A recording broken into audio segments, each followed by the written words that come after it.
Ada 9 paradigma baru dalam kurikulum baru 2022 kurikulum prototip. Apa saja ke-9 itu? Berikut ini. Audio Jungle. Audio Jungle.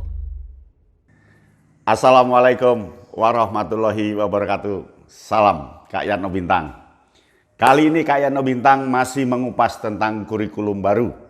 Kurikulum 2022 atau disebut dengan kurikulum prototip. Kurikulum itu nanti tahun 2022 sampai 2024 akan digulirkan dan diuji coba di sekolah-sekolah penggerak.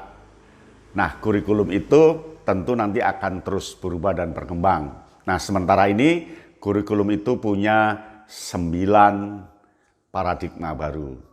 Paradigma barunya apa? Yang pertama adalah KI, KD, standar isi diganti.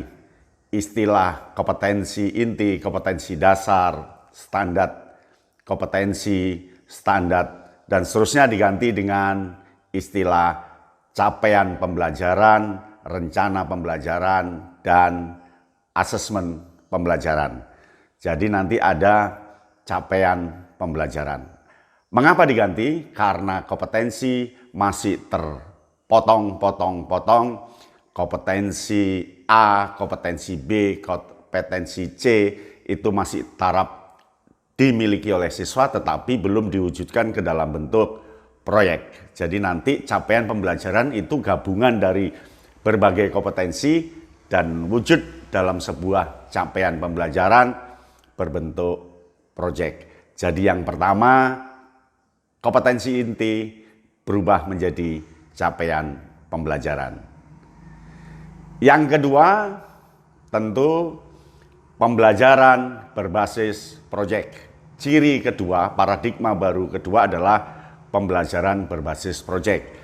Jadi setiap pembelajaran harus ada hasil dan proyek demi proyek ditentukan oleh guru, kemudian anak mengupayakan proyek-proyek itu dari berbagai macam mata pelajaran. Jadi nanti guru harus lebih banyak menciptakan, memberi inisiatif, memancing siswa untuk mengadakan proyek. Pembelajaran proyek menjadi pembelajaran idola di kurikulum 2022. Dan Anda harus paham betul bagaimana mengelola pembelajaran proyek.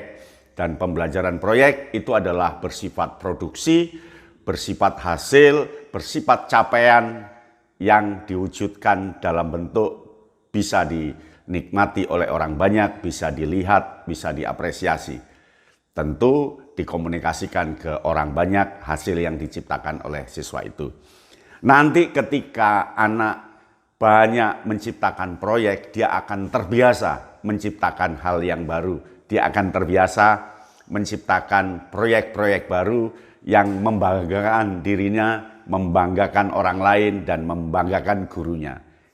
Tetapi pembelajaran proyek bergantung pada gurunya. Ketika guru masih bergaya lama, proyek nggak akan ada apa-apa. Maka guru harus berubah. Begitu? Nah, yang ketiga, berikut ini. Yang ketiga, pembelajaran ditentukan oleh jam per tahun. Kalau yang lama kan pembelajaran jamnya ditentukan per minggu.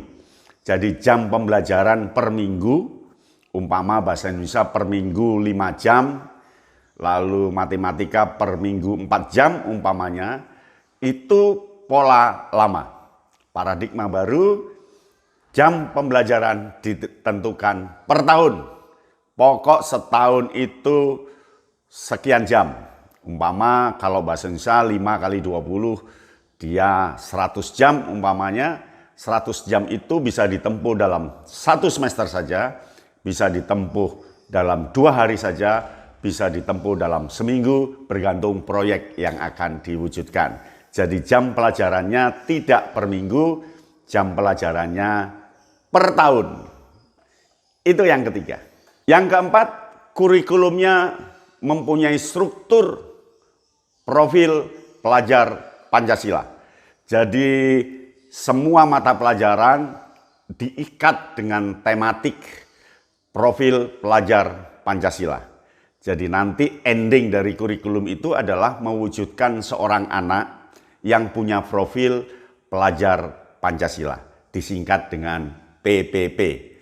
PPP ini menjadi nama dari kurikulum itu di samping kurikulum 2022. Jadi kurikulum ini bisa dikatakan kurikulum profil pelajar Pancasila. Artinya ending dari pembelajaran itu semua terkait bagaimana membangun karakter anak, bagaimana membangun kecakapan anak, dan bagaimana membangun kebangsaan anak berdasarkan kekuatan Pancasila sebagai ideologi negara. Pancasila memang harus dipahami oleh semua warga Indonesia, termasuk anak-anak muda kita, termasuk pelajar kita. Jadi kurikulumnya yang keempat, berstruktur profil pelajar Pancasila atau PPP. Yang kelima, asesmen bersifat kolaboratif. Artinya nilai anak, capaian anak tidak dari hanya satu mata pelajaran, tidak hanya dari satu guru, tetapi asesmennya berasal dari berbagai mata pelajaran. Secara kolaboratif, guru satu dengan guru yang lain melakukan asesmen dari satu proyek dinilai oleh banyak guru. Contohnya ada satu proyek tentang pembuatan apa begitu, di situ dinilai oleh guru bahasa Indonesia, di asesmen guru bahasa Inggris, di asesmen guru IPA. Begitu juga yang lain, umpama melukis, dia bisa dinilai oleh guru seni, dinilai oleh guru bahasa Inggris karena laporannya harus berbahasa Inggris, nanti dinilai oleh guru IPS karena lukisannya terkait dengan sosial. Jadi asesmennya itu bersifat kolaboratif. Memang di dunia penilaian itu ada 3 ya, asesmen, penilaian, dan evaluasi. Nah, kurikulum sekarang gunakan asesmen. Asesmen itu adalah proses mengumpulkan fakta dan data untuk diberi skor. Nah, dari skor itu lalu dimaknai oleh guru melalui evaluasi. Itu yang ke-5. Nah, yang ke-6 berikut ini. Yang ke-6, mata pelajaran teknologi informasi dan komunikasi kembali muncul. Dulu sempat di kurikulum 13 TIK, teknologi informasi dan komunikasi, dihilangkan karena itu hanya sebuah keterampilan, tetapi yang sekarang dimunculkan menjadi mata pelajaran. Bagaimana dengan gurunya? Tidak masalah di kurikulum baru ini. Guru apapun boleh mengasuh TIK, lalu jamnya diakui untuk sertifikasi guru. Jadi jangan khawatir, mata pelajaran yang muncul lagi itu adalah TIK, teknologi informasi dan komunikasi, sebagai basis penguatan berpikir komputatif. Logika komputatif sangat dipentingkan untuk menghadapi perkembangan zaman ini, untuk bagaimana mengelola zaman ini. Maka TIK dipentingkan supaya didalami lebih jauh oleh anak-anak kita. Di kurikulum baru ini, mata pelajaran TIK muncul kembali. Itulah yang ke-6. Yang ke-7, berikut ini. Mata pelajaran IPAS,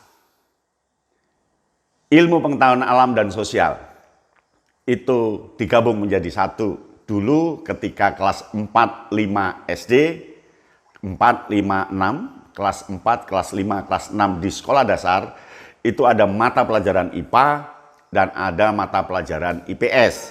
Nah, sekarang ini muncul mata pelajaran IPAS, ilmu pengetahuan alam dan ilmu pengetahuan sosial, digabung menjadi satu, dibungkus dalam metode pembelajaran proyek, dan asesmennya dilakukan secara kolaboratif. Mudah sekali. Itu yang ke-7. Yang ke-8 berikut ini.